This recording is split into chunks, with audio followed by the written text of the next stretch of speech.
नमः। श्री महावीराय नमः। श्री द्वादशांग श्रुतदेव्यै नमः। आचार्य श्री आदि सागर महावीर कीर्ति सन्मति सागर गुरुभ्यो नमो नमः। मोक्ष मार्गस्य नेतारं भेत्तारं कर्म बुभृतां ज्ञातारं विश्वतत्त्वानां वन्दे तद्गुणलब्धये।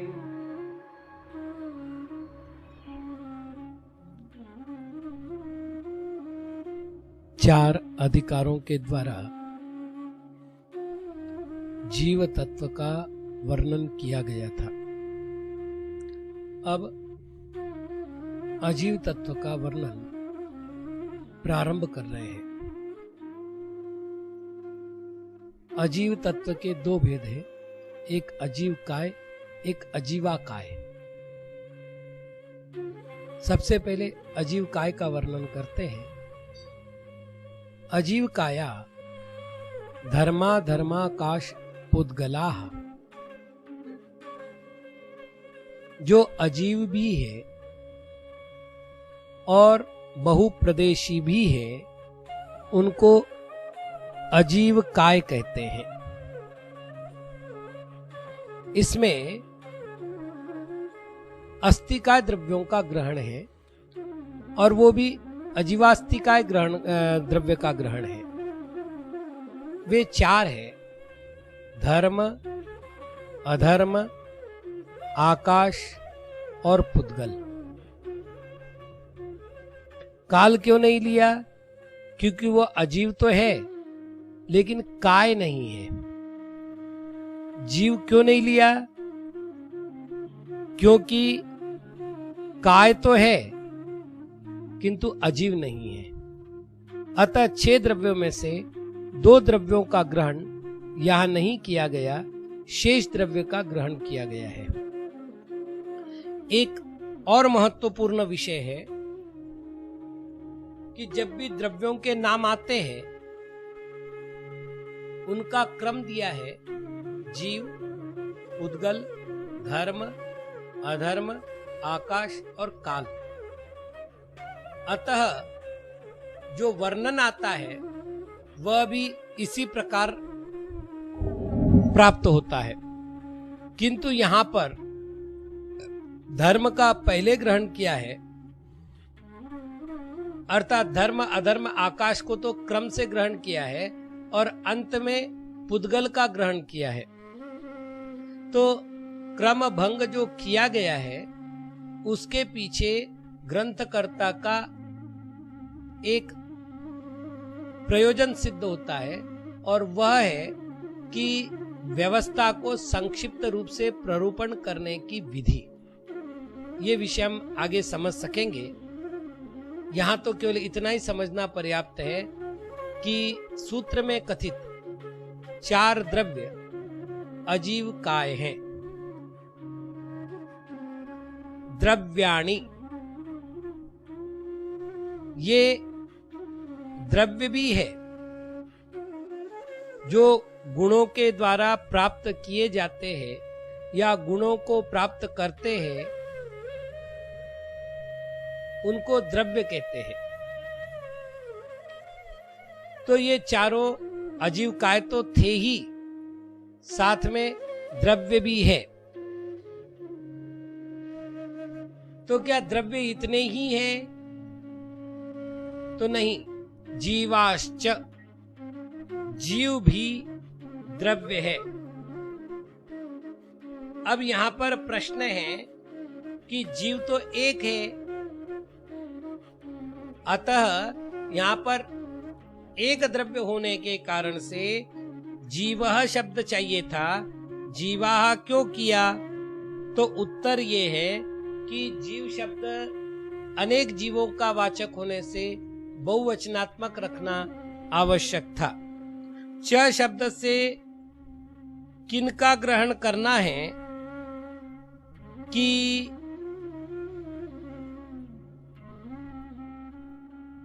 यहां पर वो सर्व सामान्य रूप से संग्रह हो जाए, तो चकार के द्वारा यहां पर काल का भी ग्रहण करना है।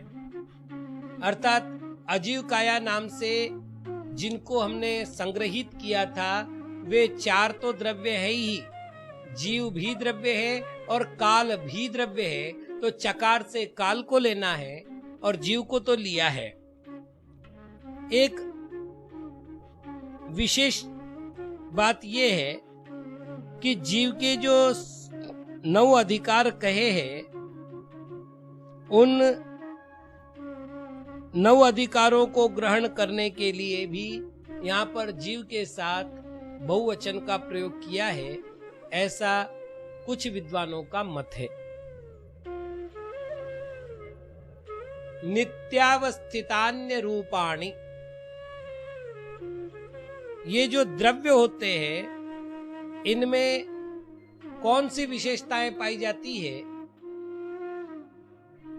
तो आचार्य महाराज द्रव्य की 3 विशेषताओं का कथन करते हैं। द्रव्य नित्य होता है, द्रव्य अवस्थित होता है और द्रव्य अरूपी होता है। यहां पर जो नित्य शब्द आया है वो निर्ध्रुव, इस नि शब्द से ध्रुव अर्थ में त्य प्रत्यय लग करके नित्य शब्द निष्पन्न होता है और नित्य शब्द का अर्थ ध्रुव है। अर्थात अपने अपने लक्षणों को वे कभी छोड़ते नहीं है, इसलिए नित्य है। आगे सूत्र आएगा ही, तद्भावाव्ययम नित्यम, अपने स्वरूप से च्युत नहीं होने को नित्यता कहते हैं। प्रत्येक द्रव्य की अपनी अपनी संख्या है। उदाहरण के लिए आत्मा अनंत है, पुद्गल आत्मा से अनंत गुणित है, धर्म एक है, अधर्म एक है, आकाश एक है, काल असंख्यात है। तो जिसकी जितनी संख्या है वो अपनी संख्या का कभी भी उल्लंघन नहीं करते, अतः उन्हें अवस्थित कहते हैं। और अंत में अरूपी, अर्थात द्रव्य में स्पर्श रस गंध वर्ण नहीं पाया जाता, अतः उन्हें अरूपी कहते हैं, अमूर्त कहते हैं। तो ये 3 लक्षण द्रव्य में पाए जाते हैं। अब इन लक्षणों को सुन करके शिष्य प्रश्न उपस्थित करता है कि नित्य और अवस्थित तो समझ में आया, किंतु अरूपी कहना समझ में नहीं आया, क्योंकि अरूपी कहने पर पुद्गल को द्रव्य कहने में बाधा आएगी। क्यों?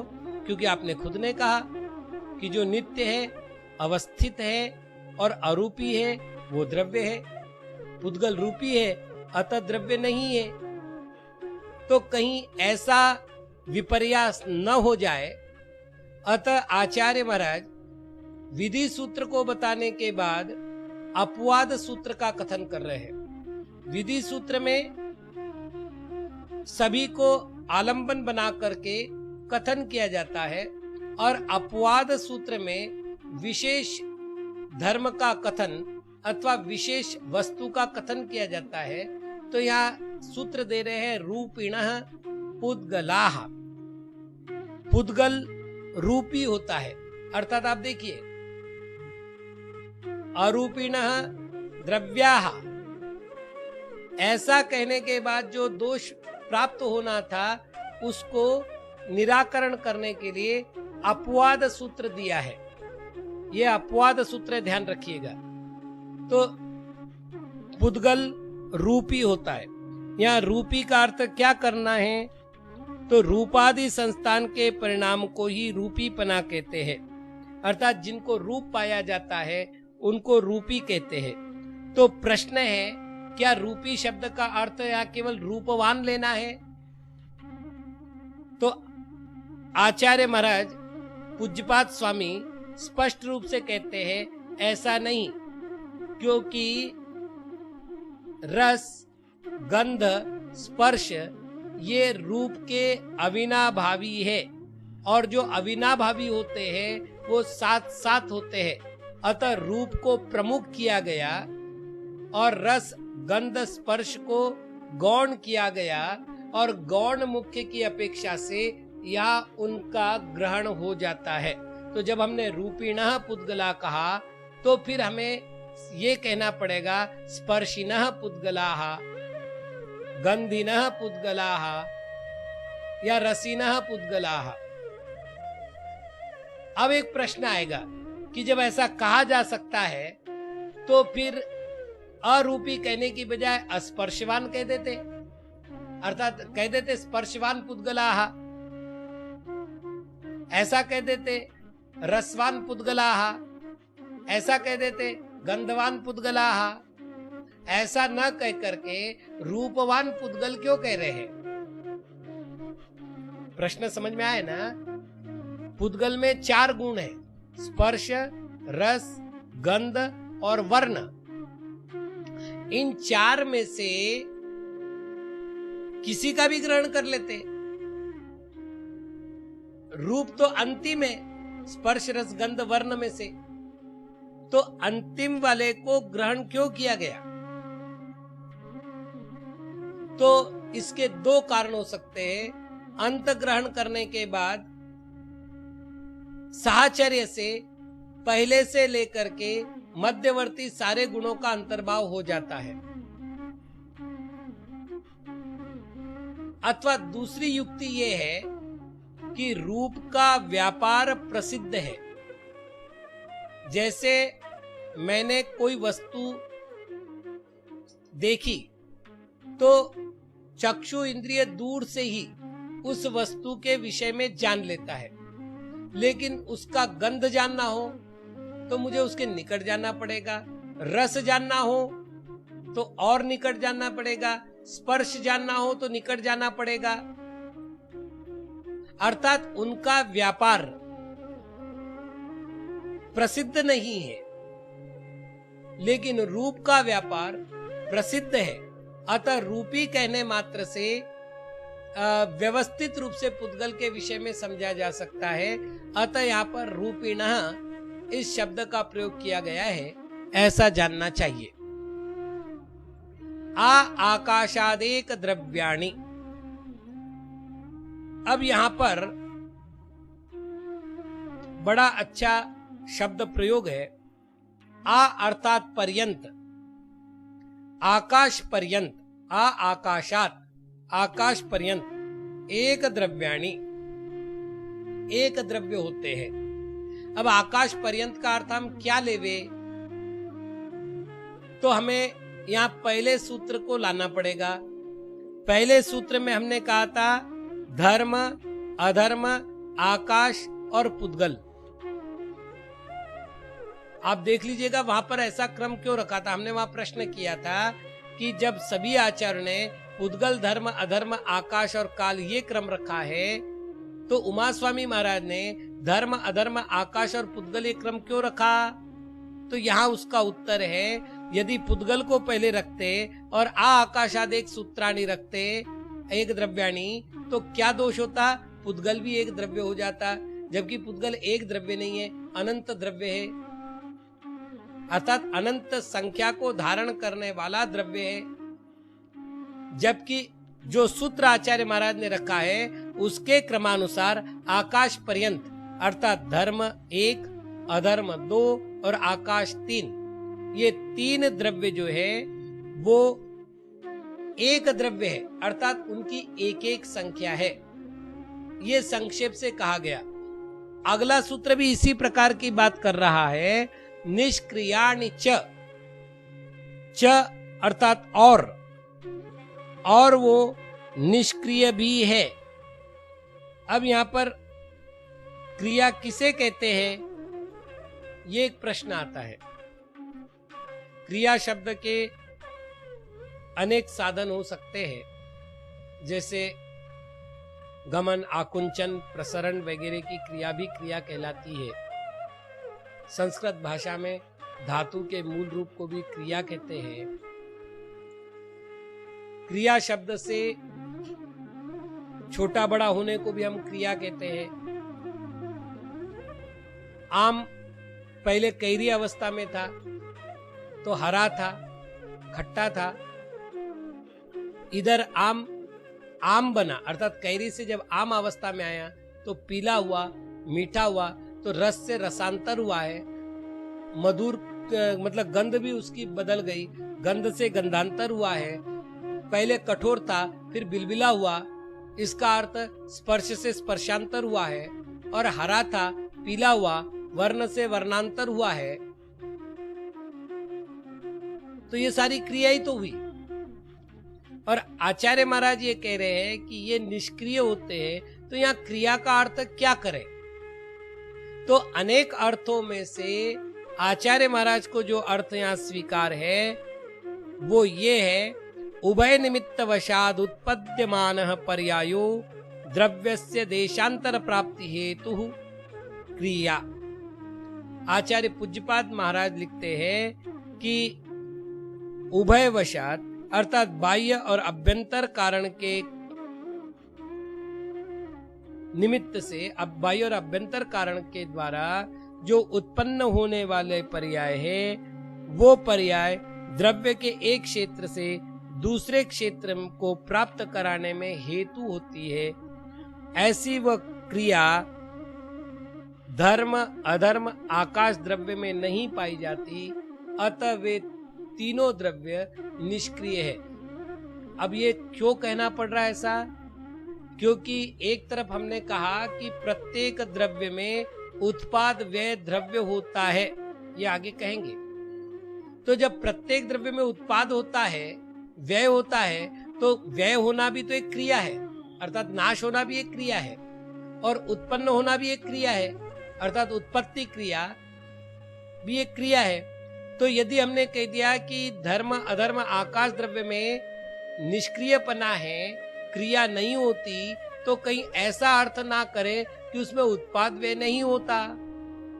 अतः इस अर्थ को समझने के लिए यहाँ पर स्पष्ट कर दिया गया कि एक स्थान से दूसरे स्थान में जाने रूप जो क्रिया है, अर्थात गमन रूप जो क्रिया है, क्षेत्र से क्षेत्रांतर करने रूप जो क्रिया है, वह क्रिया धर्म, अधर्म और आकाश में नहीं होती। जैसा कि असंख्या प्रदेशाः, ये अजीव काया धर्मा धर्माकाश पुद्गला कहा गया था, तो काया शब्द से हमने कहा था कि वहां पर बहु प्रदेशी द्रव्यों का कथन है। तो बहु प्रदेशी द्रव्य में किसके कितने प्रदेश है, ये भी जानना आवश्यक है। अतः यहाँ पर प्रदेशों की विवेचना कर रहे हैं। असंख्या प्रदेशा धर्मा धर्मैक जीवानाम। असंख्या असंख्यात प्रदेश होते हैं। किनके होते हैं? धर्म के, अधर्म के और एक जीव के। जीव कितने हैं? अनंत। उसमें से एक जीव के प्रदेश कितने? असंख्यात। अब इसमें दो शब्द आए हैं, एक असंख्यात, दूसरा प्रदेश। आकाश के जितने स्थान को एक पुद्गल परमाणु घेरता है, उतने स्थान को प्रदेश कहते हैं।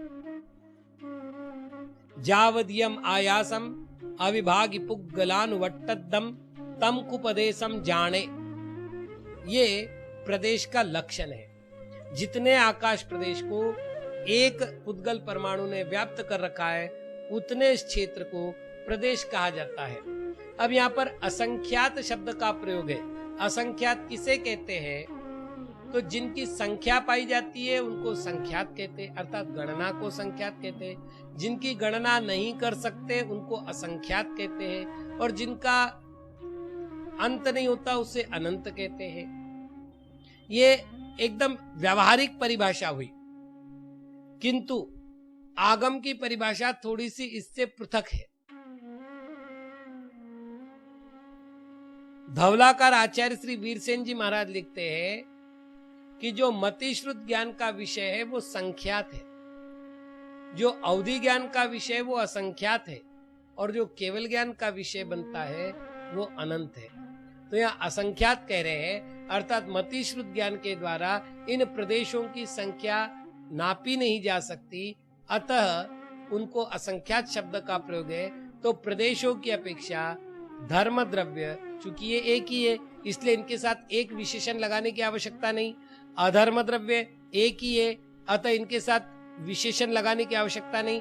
हम पहले ही कह चुके कि आकाशादेक द्रव्याणी, तो एक एक विशेषण अब वापस लगाने की आवश्यकता नहीं है। और अनंत जीवों में से प्रत्येक एक जीव असंख्यात प्रदेश का धारक होता है। आकाशस्यानंताः, अब यहां प्रदेशा शब्द 8वें सूत्र से लाना है।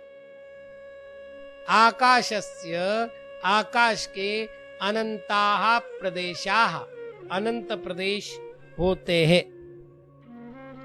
संख्या संख्याश्च पुद्गलानाम, पुद्गल के प्रदेश कितने हैं? तो यहाँ 2 संख्या दी है।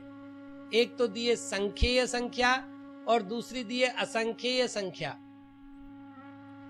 क्योंकि संख्या मान के जो भेद है मुख्य रूप से 3 भेद है, संख्यात, असंख्यात, अनंत। फिर उनके भी संख्यात के 3 भेद है, जगन्य, मध्यम, उत्तम। असंख्यात के 9 भेद है और अनंत के 9 भेद है।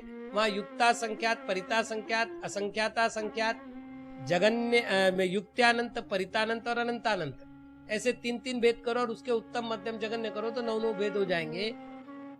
खैर वो यहाँ पर प्रयोजन नहीं है। यहाँ 2 प्रकार की संख्या ली है, एक तो संख्यात संख्या ली है और दूसरी असंख्यात संख्या ली है। पुद्गला नाम शब्द से पुद्गल द्रव्य का ग्रहण हो गया, और चूंकि 8वें सूत्र से हम प्रदेशा शब्द लाए रहे हैं तो प्रदेश होते हैं, ये भी अर्थ हो गया। अब केवल एक शब्द बचता है च, और इस च का अर्थ यहां अनंत लेना है, क्योंकि 3 प्रकार की संख्या में चकार से अनंत का ग्रहण होता है। चूंकि ये मुख्य सूत्र है तो अपवाद सूत्र की आगे चर्चा करने वाले हैं, इसलिए चकार से दूसरा अर्थ एक प्रदेश भी लेना है। तो यहां चकार ने क्या किया? 2 कार्य किए। आकाशस्या अनंताः, इसमें से अनंत शब्द को चकार ने अपने में अंतर्निहित कर लिया। सूत्र हमेशा पूर्व अथवा पर से जुड़ा हुआ होता है, तो पिछले सूत्र से अर्थात 90वें सूत्र से अनंत का ग्रहण किया और 11वें सूत्र से वो एक प्रदेश पने को ग्रहण करेगा। इस प्रकार संख्यात प्रदेशी भी है, असंख्यात प्रदेशी भी है, अनंत प्रदेशी भी है और एक प्रदेशी भी है। ऐसा पुद्गल के विषय में जानना चाहिए। नाणोः, अणु में नहीं होते। क्या नहीं होते? तो बहु प्रदेश नहीं होते। अर्थात क्या होता है? एक प्रदेश होता है। व्यवस्था 2 की है, अभाव तो है नहीं। अभाव नहीं है तो सद्भाव में, जब द्रव्य का सद्भाव है तो आकाश में कहीं ना कहीं वो अवगाहन प्राप्त कर रहा है। उसको कितनी जगह लगती है प्रदेश निर्धारित करता है। तो परमाणु को कितनी जगह लगती है? तो एक प्रदेश लगता है। अतः यहाँ नाणोः में किसका निषेध किया गया? संख्येयाः, असंख्येयाः, अनंताः, इन 3 का निषेध करने के लिए न शब्द आया है। और अणोः षष्ठी विभक्ति का एक वचन है। अणु के नहीं होते। क्या नहीं होते? तो संख्यात प्रदेश, असंख्यात प्रदेश, अनंत प्रदेश नहीं होते। तो अर्थापत्ति न्याय कहता है एक प्रदेश होता है, क्योंकि अस्तित्व है तो कुछ न कुछ तो होगा। तो अणु के एक प्रदेश होते हैं, होता है, ऐसा अर्थ जानना चाहिए। लोकाकाशेव गाः, अब ये सारे द्रव्य रहते कहाँ हैं? तो कहते लोकाकाशे अवगाह, लोकाकाश में अवगाहन करते। अवगाहन करना, अवगाह करना, अवकाश प्राप्त करना अथवा अवस्थान करना, ये सब एकार्थवाची शब्द है। अतः ये सभी द्रव्य लोकाकाश में रहते हैं, ऐसा सिद्ध हुआ। अर्थात ये द्रव्य अलोकाकाश में नहीं होते, ये अर्थापत्ति न्याय से सिद्ध हुआ।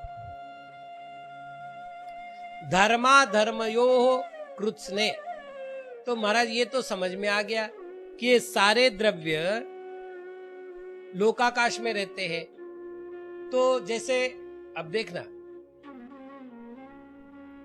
एक श्रावक को मैंने पूछा कहाँ रहते हो, उसने कहा भारत में रहता हूं। तो क्या संपूर्ण भारत में रहता है? नहीं। महाराष्ट्र में रहता हूं।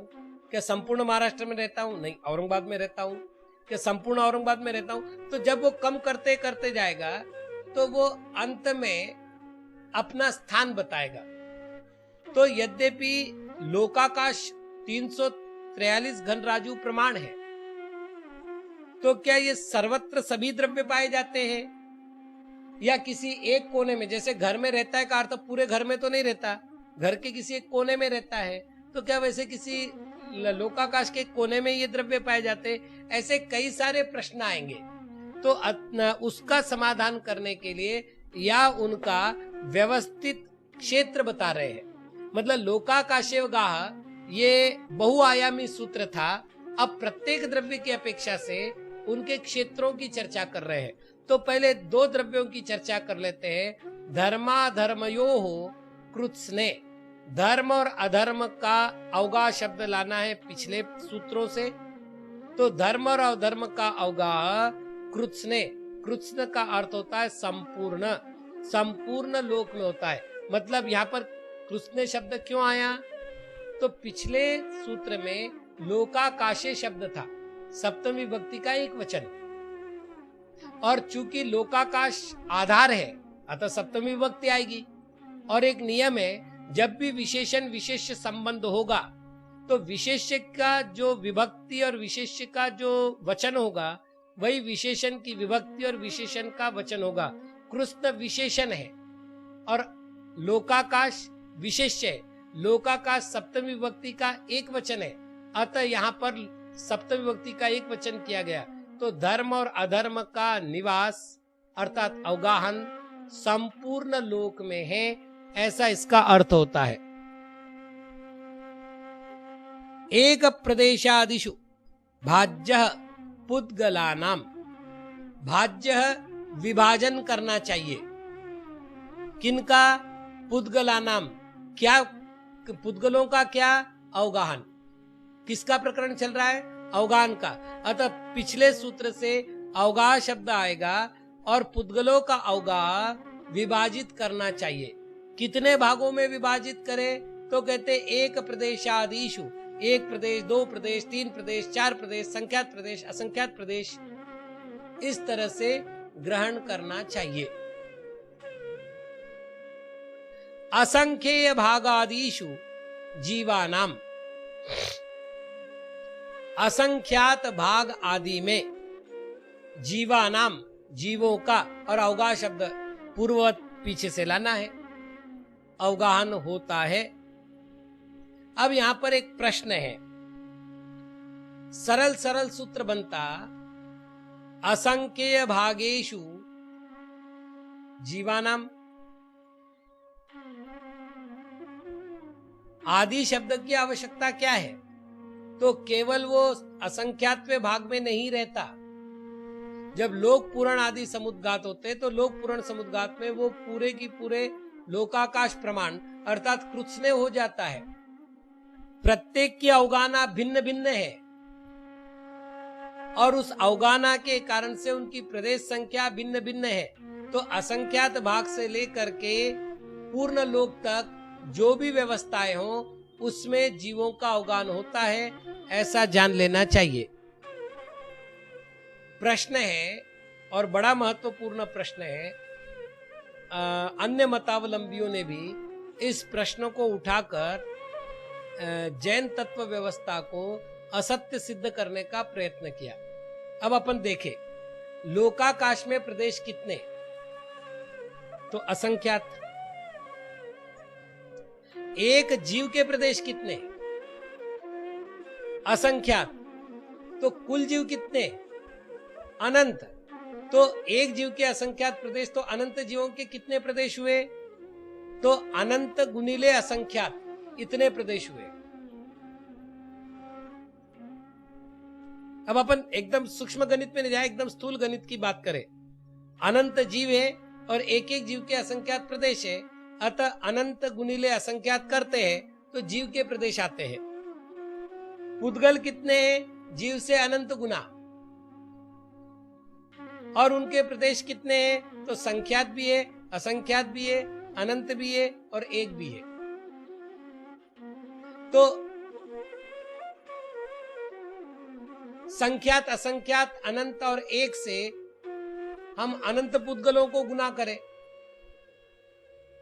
धर्म अधर्म में असंख्यात प्रदेश बताए गए। काल में एक प्रदेश है लेकिन असंख्यात द्रव्य है, इसलिए असंख्यात द्रव्य गुणिले एक बराबर असंख्यात प्रदेश हो गए। तो आप देख लीजिएगा, अनंत जीव, अनंत गुणित पुद्गल, एक धर्म, एक अधर्म और असंख्यात काल, इतने सारों को अवगान देने वाले लोकाकाश में केवल असंख्यात प्रदेश है। तो असंख्यात प्रदेशों में ये सारे कैसे समाहित हो गए, अर्थात अवगाना को कैसे प्राप्त हुए? अतः ये सूत्र तो ठीक नहीं है, मतलब ये विवेचन तो ठीक नहीं है, युक्ति से विरुद्ध जाता है। ऐसा जिन्होंने शंका उत्पन्न की, उसके लिए आचार्य महाराज यहाँ समाधान करते हैं। प्रदेश संहार विसर्पाभ्याम प्रदीपवत। उदाहरण है प्रदीपवत।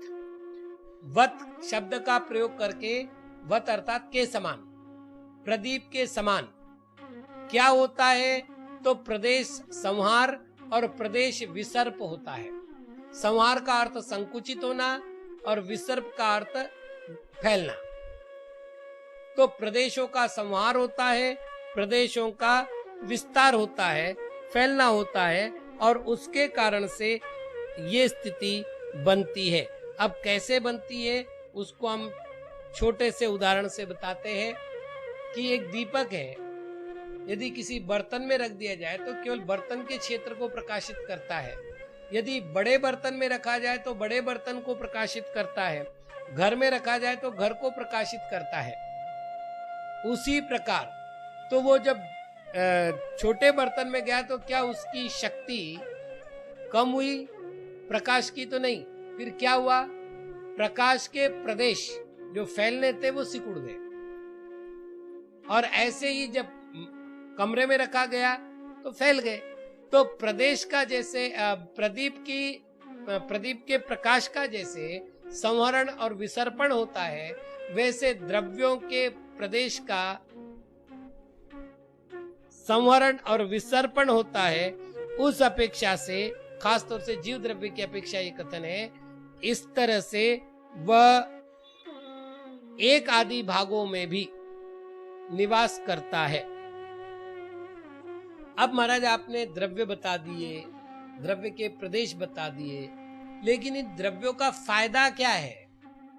अर्थात इन द्रव्यों की क्रियावती शक्ति क्या कार्य करती है, इनकी उपयोगिता क्या है? तो आचार्य महाराज उत्तर देते हैं,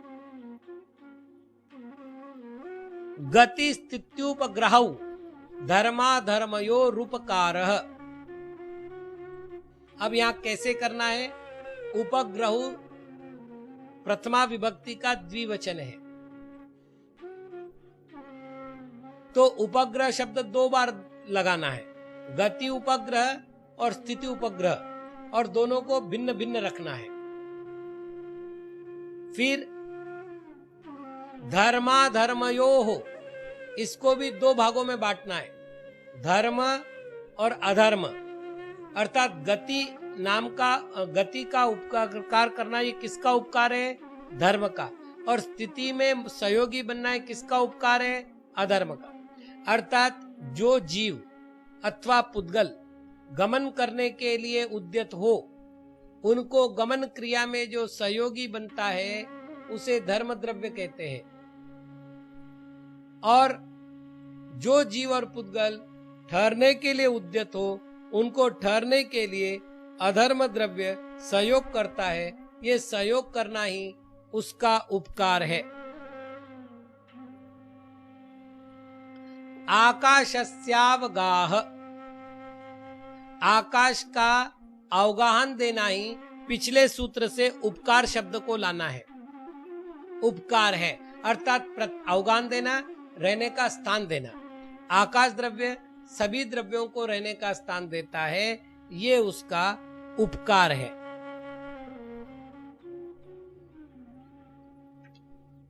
आगे पुद्गल के उपकारों की चर्चा हो रही है। शरीर वांगमन प्राणापानाः पुद्गलानाम।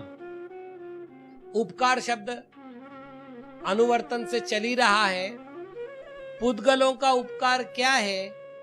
तो पहला शरीर, दूसरा वचन, तीसरा मन और चौथा प्राणापान अर्थात श्वासोच्छ्वास। प्राण को कहते हैं श्वास और अपान को कहते हैं उच्छ्वास, अर्थात श्वासोच्छ्वास को प्राणापान कहते हैं। टीकाकारों ने इन सूत्रों की टीका करते समय सिद्धि करने का बहुत अच्छा प्रयत्न किया है और सफल प्रयत्नवान वो रहे हैं। शरीर पुद्गल है ये सभी मानते हैं, किंतु वचन को, मन को और श्वासोश्वास को पुद्गल मानने में कई दार्शनिकों को बाधा है।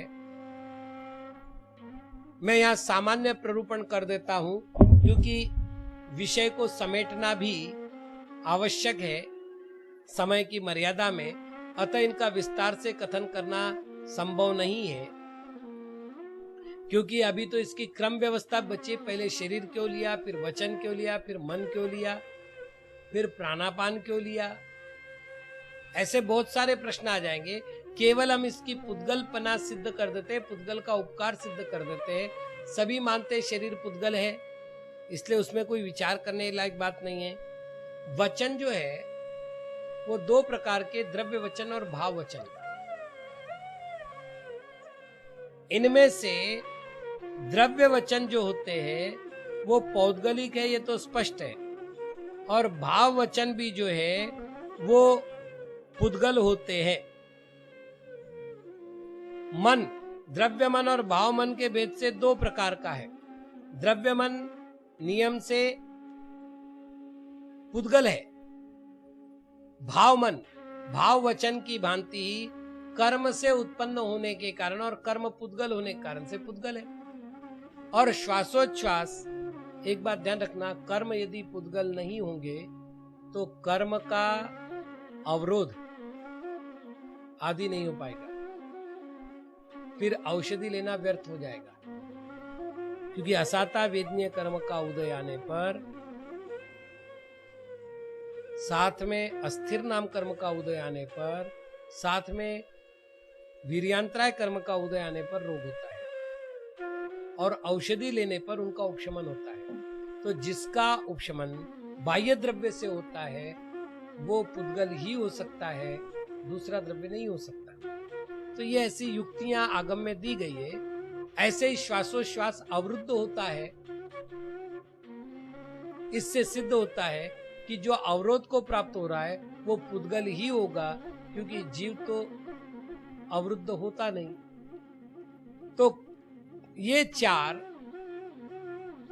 पुद्गल के उपकार है। क्या पुद्गल के चार ही उपकार है? तो नहीं, और चार उपकारों की चर्चा करते हैं। सुख दुख जीवित मरणोपग्रहाश्च। सुख दुख जीवन मरण, ये भी पुद्गल के उपकार है। अब इस पर कई सारे प्रश्न हैं। पहला प्रश्न, चकार का प्रयोग क्यों? तो पुद्गल के पूर्व सूत्र में जो 4 उपकार माने थे उतने ही उपकार नहीं है। जैसे उन्होंने कहा मन उपकार है, तो फिर इंद्रियां, ये भी तो पुद्गल का उपकार है, उनका तो ग्रहण किया नहीं। इस प्रकार बाह्य जितने संयोगी द्रव्य है जिनसे सुख और दुख की अनुभूति होती है, उनका ग्रहण कहाँ किया। कल मैं कहूं इसमें धन नहीं दिया है, धन भी पुद्गल है। क्षेत्र नहीं दिया अर्थात जमीन नहीं दी है, वो भी पुद्गल है। इस प्रकार से कई सारे शब्द आते, वो सब ग्रहण ना करने पड़े, इसलिए चकार का प्रयोग किया। तो एक काम ये हुआ कि च शब्द ने समुच्चय कर दिया। अब दूसरा कारण है कि जैसे पुद्गल जीव को सुख देता है, दुख देता है, जीवन देता है, मरण देता है, ठीक उसी प्रकार जीव भी जीव को सुख देता है, दुख देता है, जीवन देता है और मरण देता है। यदि ऐसा नहीं माने तो उपकारी और अपकारीपना समाप्त हो जाएगा। हिंसक और अहिंसक की व्यवस्था समाप्त हो जाएगी, क्योंकि जब कोई किसी को जीवन नहीं दे सकता तो दया क्यों करे, और जब कोई किसी को मार नहीं सकता तो फिर हिंसा कैसे होगी।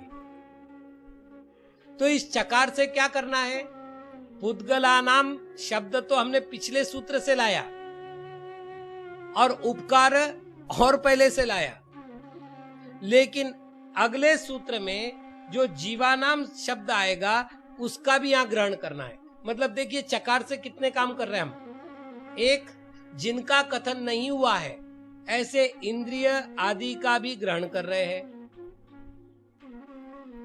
चकार से पहले 4 जो हमने उपकार बताए थे उनको ग्रहण कर रहे हैं। और ये जो 4 है, क्योंकि एक प्रश्न बार बार आता है कि यदि ये दोनों पुद्गल के उपकार है तो सरलता शरीर वांगमन प्राणापाना सुख दुख जीवित मरणोपग्रहा, यहाँ पर फिर उपग्रह शब्द की भी आवश्यकता नहीं पड़ती, सुख दुख जीवित मरणाहा पुद्गलानाम, तो कितने सारे शब्द कम हो जाते। तो आचार्य महाराज कहते ऐसा नहीं है, इनका एक प्रयोजन है और वो प्रयोजन है इसमें जीव भी जीव पर उपकार करता है, ऐसा अर्थ लेना है। फिर एक प्रश्न है कि उपकार का प्रसंग चला, अतः आपने उपकार शब्द जो है पुद्गल में नहीं दिया, आकाश में नहीं दिया। देख लीजिए आप, 17वें नंबर में उपकार शब्द दिया, 18वें में उपकार शब्द नहीं दिया, 19वें में उपकार शब्द नहीं दिया, और 20 में आकर के वापिस आपने उपग्रह अर्थात उपकार शब्द दे दिया। तो ये तो व्यर्थ हो गया ना, आवश्यकता नहीं, सूत्र तो छोटा होना चाहिए। तो पूज्यपाद महाराज ने कहा, शिष्य का प्रश्न था उपकाराधिकारात उपग्रह वचनम अनर्थकम, उपकार का प्रकरण चलने से उपग्रह शब्द का प्रयोग करना व्यर्थ है।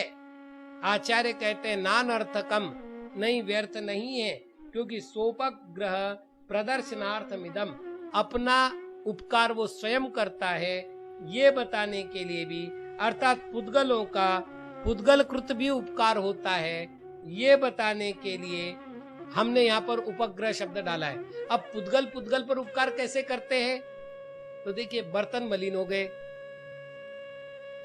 उसको मांजने के लिए भस्म आदि का प्रयोग किया, तो भस्म पुद्गल। और बर्तन पुद्गल। दूसरी बात देखिएगा, कपड़े मलिन हो गए तो कपड़े की मलिनता को दूर करने का काम कौन कर रहा है, तो साबुन सर्फ आदि, ये कौन, पुद्गल। इस प्रकार पुद्गल भी पुद्गल पर उपकार करता है ये बताने का प्रयोजन यहाँ उपग्रह शब्द को पुनः लेने के पीछे है। जीव क्या करते हैं, परस्परोपग्रहो जीवानाम, यहाँ परस्पर है अर्थात एक दूसरे पर उपकार करते हैं। उदाहरण के लिए शिष्य गुरु का आदेश पालन करके, गुरु की आज्ञा अनुसार आचरण करके गुरु परंपरा का विकास करते हैं, ये शिष्य ने गुरु पर किया हुआ उपकार है। और गुरु शिष्य का पालन करके उन्हें ज्ञानादि का लाभ देकर उनकी साधना को बढ़ाते, ये गुरु का उपकार हुआ।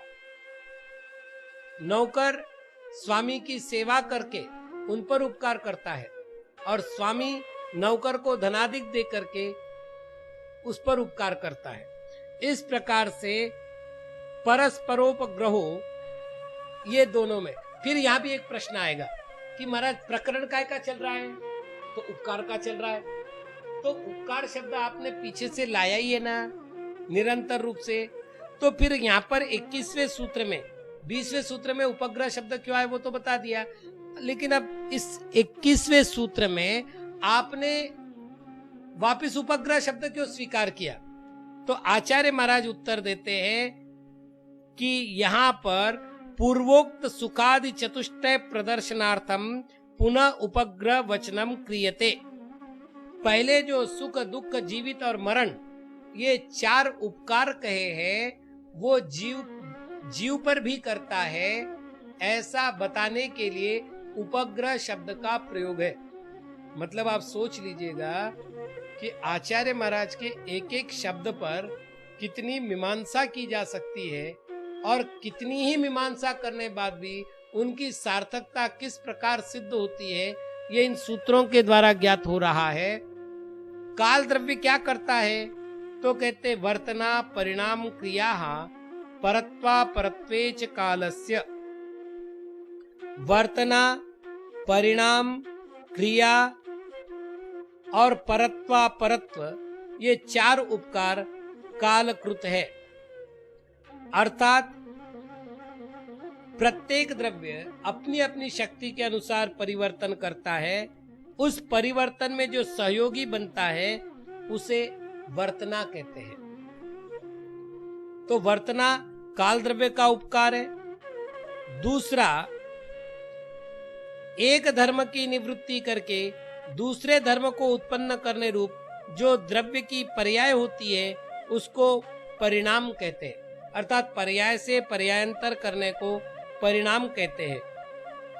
परिस्पंदन या चलने रूप पर्याय को क्रिया कहते हैं और छोटे बड़े के व्यवहार को परत्वा परत्व कहते हैं। परत्वा परत्व 2 प्रकार का है, कालकृत परत्वा परत्व और क्षेत्रकृत परत्वा परत्व। जैसे मेरी दीक्षा 32 साल की है, किसी की दीक्षा 30 साल की है, तो वो मेरे से 2 साल छोटा है, तो वो 2 साल अपर है, मैं 2 साल पर हूं। तो ये जो 2 वर्ष का परत्वा परत्व बताया ये कालकृत बताया। और मेरी ऊंचाई 5 फीट 6 इंच है, उसकी ऊंचाई 5 फीट 4 इंच है, तो वो मुझसे 2 इंच छोटा है, मैं उससे 2 इंच बड़ा हूं, ये क्षेत्रकृत हो गया। तो इस प्रकार से कालकृत उपकार, क्षेत्रकृत उपकार, परत्वा परत्व 2 प्रकार के परत्वा परत्व होते हैं। तो वर्तना, परिणाम, क्रिया और परत्वा परत्व ये 4 उपकार काल द्रव्यों पर करता है। स्पर्श रस गंध वर्णवंतः पुद्गलाः। सरल सरल बात, पुद्गल किसे कहते हैं? तो जिसमें स्पर्श, रस, गंध और वर्ण पाया जाता है उसको पुद्गल कहते हैं। शब्द, बंध, सौक्ष्म्य, स्थौल्य, संस्थान, भेद, तमच्छाया तपोद्योतवंतश्च। पुद्गल की पर्याय कितनी है? तो 10 पर्याय हैं। उस 10 पर्याय को बताने के लिए यहाँ पर नाम दिए हैं।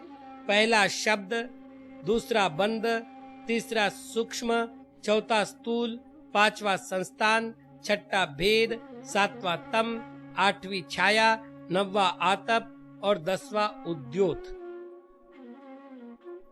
अब एक प्रश्न आता है कि आपने 10 बता दिए और आपने ये भी कहा कि ये 10 प्रकार की पर्याय होती है, तो हमने समझ लिया, चकार का प्रयोग क्यों किया? तो यहाँ चकार का प्रयोग 2 कारणों से हुआ है। एक तो और अर्थ में लगा लो, तो शब्द, बंध, सूक्ष्म, स्थूल, संस्थान, भेद, तम, छाया, आतप और उद्योत। ठीक है, तो ये चकार का एक कारण हुआ।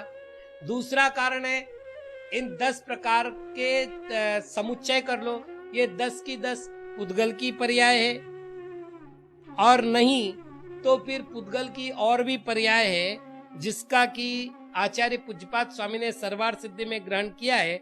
च शब्देन नोदनाभिघातादय पुद्गल परिणामा आगमे प्रसिद्धा समुच्चयन्ते। अभिघात, नोदन आदि जो पुद्गलों की पर्याय है उनको भी यहाँ ग्रहण कर लेना चाहिए। समय के अभाव में विस्तार असंभव है। आगे की ओर बढ़ते हैं। पुद्गल के 2 भेद हैं, अणवः स्कंधाश्च, अणु और स्कंद। अब देख लीजिएगा, संस्कृत व्याकरण के अनुसार एक वस्तु के लिए एक वचन का प्रयोग होता है, 2 वस्तु के लिए द्विवचन का प्रयोग होता है, और अनेक वस्तु के लिए बहुवचन का प्रयोग होता है। पुद्गल के भेद कितने हैं? तो 2 है। तो सूत्र क्या होना चाहिए था? अणुस्कंधौ। ऐसा न करके इन्होंने क्या किया? अणवः स्कंधाः, ये दोनों को बहुवचन में रखा और बहुवचन में रख करके चकार को और जोड़ दिया। देखो, अब अणुस्कंधौ करते तो 4 अक्षरों में सूत्र बन जाता। अणवः स्कंधाश्च करने से एक तो 2 पद बन गए, 3 पद बने। चकार का भी एक पद है, अव्यय पद, तो 3 पद बने, शब्द भी 6 हो गए। इस प्रकार से तो कई सारे दोष हो गए। तो आचार्य कहते नहीं, हमें कई बातें बतानी है। पहली बात, जिनमें केवल स्पर्श रस गंध वर्ण पाया जाता है वो अणु होते हैं, और जिनमें स्पर्श रस गंध वर्ण के साथ शब्द बंध सूक्ष्म स्थूल संस्थान भेद तम छाया आतप और उद्योत, ये पूर्व सूत्र में कथित और अकथित नोदन अभिघात आदि जो क्रियाएं हैं वो सब किसकी होती है? स्कंद की होती है। ये बताने के लिए हमको दोनों को अलग रखना जरूरी था, ताकि हम ये बता सके कि दोनों के 2 कार्य अलग अलग है। चलिए, 2 कार्य अलग अलग है, लेकिन आपको इतना बड़ा सूत्र बनाकर बहुवचन की क्या आवश्यकता है? ठीक है, अणु स्कंधश्च कर देते तो भी नहीं, क्योंकि अणु कितने हैं? तो अणु अनेक है। स्कंद कितने हैं? तो स्कंद भी अनेक है। अतः बहुवचन का प्रयोग करके अणु के जितने प्रकार हैं, स्कंद के जितने प्रकार हैं, उन सबको ग्रहण किया गया है। भेद संगातेभ्यः उत्पद्यन्ते। अब प्रश्न है कि स्कंदों की उत्पत्ति कैसे होती है, और उत्तर दिया जा रहा है भेद संगात के द्वारा उत्पन्न होते हैं। अब यहाँ पुनः एक प्रश्न है, भेद और संगात तो 2 हुए, और भ्यस जो विभक्ति लगी है वो पंचमी विभक्ति का बहुवचन है। तो 2 के लिए बहुवचन का प्रयोग, 2 के लिए तो द्विवचन का प्रयोग चाहिए था। तो कहते हैं यहाँ 2 नहीं है, 3 है, इसलिए हमने बहुवचन का प्रयोग किया है। अब 3 कैसे करना है? तो पहला भेद, दूसरा संगात, और तीसरा युग्म उभय अर्थात भेद संगात। तो 3 कारणों से स्कंद की उत्पत्ति होती है। भेद का अर्थ हिस्सा करना, संगात का अर्थ मिलाना। एकदम सरल उत्तर देवे अपन तो जैसे एक 5 इंच की लकड़ी है, हमने उसके 2 टुकड़े किए बराबरी के, तो एक एक टुकड़ा कितने का हुआ? 2.5 इंच का। तो ये क्या हुआ? भेद हुआ। लेकिन अभी भी जो है वो स्कंद है। 2.5 इंच का भी तो स्कंद है ना। 2 या 2 से अधिक परमाणु को मिलने पर स्कंद बनता है, और जो एक ही रहता है उसको परमाणु कहते हैं। मतलब पुद्गल का सबसे छोटा हिस्सा परमाणु कहलाता है, और 2 से अधिक या 2 परमाणु मिलने पर स्कंद बनता है। तो 2.5 इंच भी तो 2 से अधिक परमाणु है, तो ये भेद से उत्पन्न हुआ स्कंद है। अब संगात की बात करते, 5 इंच का एक हमारे पास कोई फूट था और हमें उसको कुछ बनाने के लिए उसमें कील वगैरह लगा करके और 5 इंच का बना दिया, तो अब कितने का हुआ? 10 इंच का हो गया। तो प्रश्न है, ऐसा होता है ना? तो होता है। तो ये कैसे बना? संघात से बना। अब क्या किया, किसी ने 5 इंच के हिस्से में से 2.5 इंच का काटा, फिर लगा कि भाई ये गलत किया, कम से कम 1 आध इंच बड़ा होना चाहिए, तो उसने कील ठोक करके 1 इंच का और टुकड़ा उसमें जोड़ दिया। तो 5 इंच से कम हुआ तो भेद हुआ, उसमें जुड़ दिया तो संघात हुआ। तो भेद से भी स्कंद उत्पन्न हुआ, संघात से भी स्कंद उत्पन्न हुआ, और भेद संघात से भी स्कंद की उत्पत्ति हुई। भेदाद अणु, किंतु अणु की जब भी उत्पत्ति होगी वो भेद से ही होगी और कोई उपाय नहीं है। अर्थात संघात और भेद संघात, इन दो से अणु की उत्पत्ति नहीं होती। भेद संघाताभ्याम चाक्षुषः, अब यहाँ द्विवचन का प्रयोग है। भेद से उत्पन्न होने वाला और संघात से उत्पन्न होने वाला जो स्कंद है वो चाक्षुष होता है। अब अर्थापत्ति से जो भेद संघात से भी उत्पन्न होता है वो चाक्षुष होता है, ये बताने की आवश्यकता नहीं बचेगी। सद्द्रव्य लक्षणम, द्रव्य शब्द अब बहुत बार चला गया, लेकिन अभी तक द्रव्य शब्द का अर्थ नहीं आया। तो द्रव्य किसे कहते हैं? तो यत् सत् तद द्रव्यम, जो सत है उसको द्रव्य कहते। अब तो यह ऐसा हो गया कि ग्रंथ से भी टीका महंगी पड़ गई, अर्थात कठिन हो गई। अब हमको द्रव्य समझना है तो पहले तो सत समझना पड़ेगा, फिर द्रव्य समझ में आएगा। तो सत किसे कहते हैं? तो कहते हैं उत्पाद व्यय द्रव्य युक्तम सत। उत्पाद व्यय और द्रव्य से जो युक्त होता है उसे सत कहते हैं। वस्तु में नवीन पर्याय के प्रकट होने को उत्पाद कहते हैं, पूर्व पर्याय के विनाश को व्यय कहते हैं, और दोनों अवस्था में यह वही है ऐसा ज्ञान कराने वाले धर्म को द्रव्य कहते हैं। तद्भावाव्ययम नित्यम, पहले आया था नित्यावस्थितान्य रूपाणी, तो प्रश्न था कि वहां पर नित्य किसे कहते? तो आचार्य महाराज कहते तद्भाव रहना, अर्थात अपनी जाति से च्युत नहीं होना, उसे नित्य कहते हैं। प्रश्न है कि नित्यता अनित्यता ये सब एक जगह कैसे रह सकती है? तो आचार्य महाराज कहते हैं अर्पिता नर्पित सिद्धे है। अर्पित अर्थात विवक्षित, विवक्षित अर्थात जिसको कहना चाहते हैं, अनर्पित अर्थात अविवक्षित अर्थात जिसको कहना नहीं चाहते, अभी कहना उसका प्रयोजन नहीं है। तो एक को अर्पित किया जाता है अर्थात मुख्य किया जाता है, शेष को अनर्पित किया जाता है अर्थात गौण किया जाता है, और इससे संपूर्ण धर्मों की सिद्धि हो जाती है। अभी आपने कहा था भेद संघात ऐसे 3 के द्वारा उत्पत्ति होती है वगैरह वगैरह। इसके लिए तो बंद होना पड़ेगा पुद्गल को पुद्गल के साथ, क्योंकि स्कंद परमाणु मिलकर के ही तो स्कंद बनेगा ना, परमाणु बंधेंगे तब स्कंद बनेगा। तो उस बंध के कारण क्या है? तो बहुत संक्षिप्त पद्धति है, स्निग्ध रुक्षत्वात् बंध। स्निग्ध अर्थात चिकनापन, रुक्ष अर्थात रूखापन, पुद्गल के परमाणु में 2 गुण पाए जाते हैं, तो वो स्निग्ध और रुक्ष ये 2 गुणों के कारण से बंध होता है। न जगन्य गुणा नाम, लेकिन जगन्य गुण वाले पुद्गलों का परस्पर में बंध नहीं होता है, अर्थात जिनका शक्त्यंश निकृष्ट है उनको जगन्य गुण कहते हैं और उनका परस्पर में बंध नहीं होता। गुण साम्य सदृशानाम, जिनका शक्त्यंश समान हो अर्थात गुणों की समानता हो, उनमें भी बंध नहीं होता।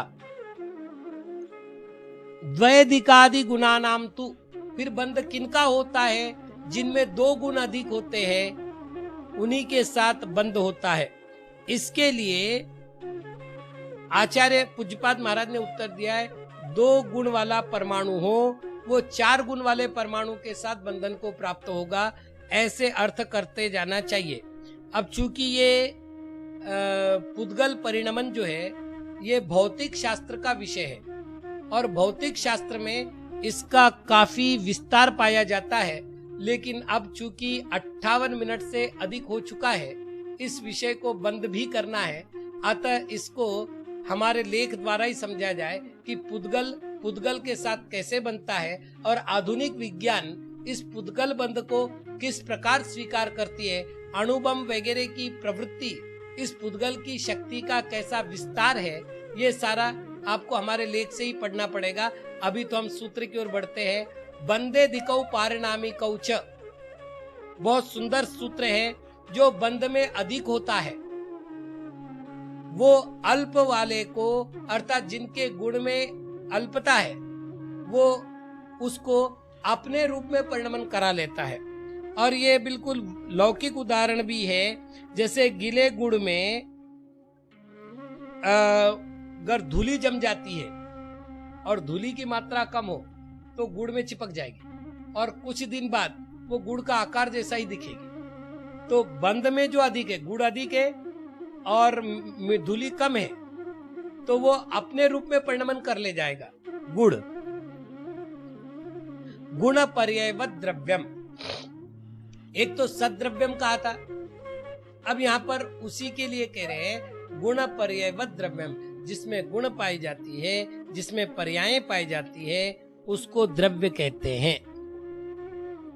कालश्च, काल भी द्रव्य है। अब ये चकार यहां क्यों आया? देखिए, बहुत आचार्य महाराज की जो कल्पनाएं हैं वो इतनी निर्दोष है कि आप सूत्रों में गलती नहीं कर सकते। एकदम आरंभ में सूत्र आया था जीवाश्च, तीसरा सूत्र था ये जीवाश्च। तो जीव को हमने द्रव्य सिद्ध किया था और वहां पर चकार का प्रयोग किया था, और हमने वहां चकार में कहा था कि जीव है, वैसे अनुक्त रूप से काल का भी ग्रहण करना है।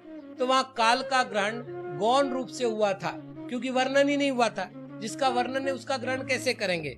और यहाँ पर काल को भी चकार के द्वारा ग्रहण कर दिया गया, और इस प्रकार यहाँ पर काल भी एक द्रव्य है, ये बता करके द्रव्य की संख्या 6 होती है, ये इस प्रकार से यहाँ पर सिद्ध हुआ।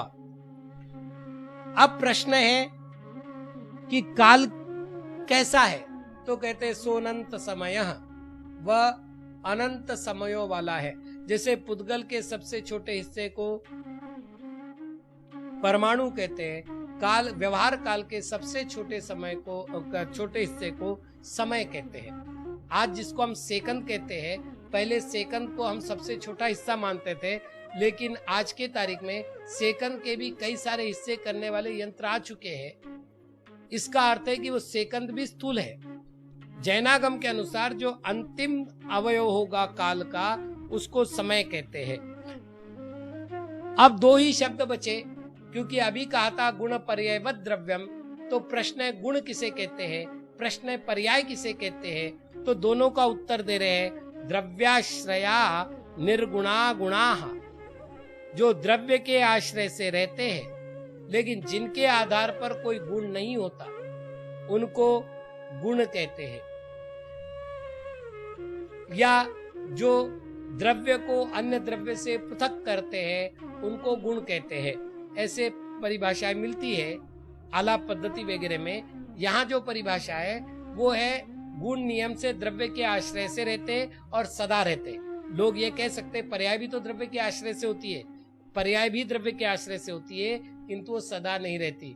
गुण द्रव्य के आश्रय से रहते हैं, सदा रहते हैं, ये दोनों में अंतर है। एक गुण में दूसरा गुण नहीं पाया जाता, इसलिए प्रत्येक गुण निर्गुण होता है। तो इस प्रकार जो द्रव्य के आश्रय से रहते हैं और स्वयं निर्गुण होते हैं, उनको गुण कहते हैं। तद्भावः परिणामः, द्रव्यों का जो स्वभाव है उसे ही परिणाम कहते हैं, अर्थात पर्याय कहते हैं। इस प्रकार से अजीव तत्व का वर्णन करते हुए, गौण रूप से जीव का वर्णन करते हुए और अजीव काय का वर्णन करते हुए, अजीव तत्व अलग है, अजीव काय अलग है, ये ध्यान रखिएगा।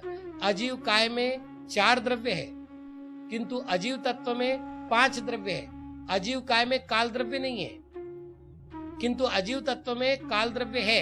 तो ये भेद जानना चाहिए। कुल मिलाकर अजीव का व्याख्यान करने वाला ये 5वां सर्ग समाप्त हो रहा है। इति मोक्ष शास्त्रे पंचमोध्याय। इस प्रकार मोक्ष शास्त्र में 5वां अध्याय पूर्ण हुआ। ओम नमः।